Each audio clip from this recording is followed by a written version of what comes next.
civil law. Al-Kanun al-Madani is considered the foundation and origin of all private law.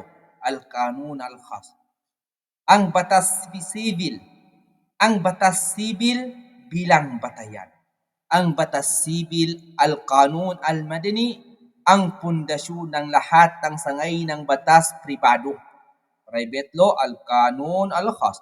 Ngunit sa paglipas ng panahon, nagkaroon ng mga special na batas upang tugunan ang pangangailangan sa particular na larangan.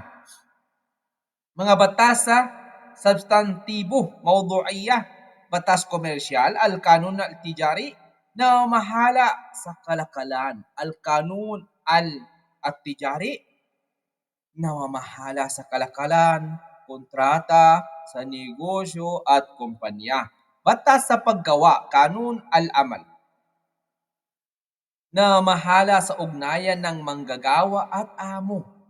Mga batas na formal o procedural, Shakliya, Ijraiya, Kanun Usul al-Muhakamat al-Madaniya, batas sa pamamaraan sibil, nagtatakda ng mga proseso sa korte kung may alitan sa batas sibil.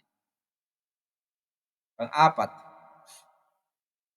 may isa pang, no? Pang-apat po, ya ikhwani wa akhawati, ang batas international na pribado. Private international law. Al-Kanun ad-Duwali al-Khas. Al-Kanun ad-Duwali al-Khas. Private international law. May isa pang special na sangay, ang batas international na pribado, Al-Kanun ad-Duwali al-Khas. Ito ay tumatalakay sa maugnayan na may elementong banyaga.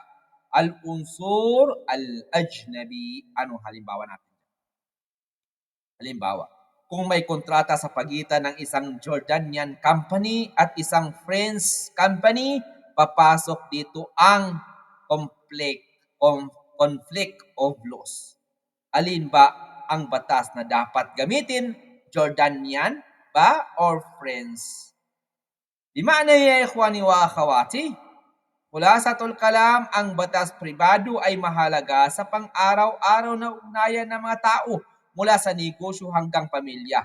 Ang batas civil ang pinagmulan, ngunit nagkaroon ng special na sangay gaya ng batas komersyal, batas sa paggawa at batas sa pamaraan civil. Mayroon ding batas international na pribado na sumasaklaw sa maugnayan na may elementong dayuhan. Wa barakallahu bikum.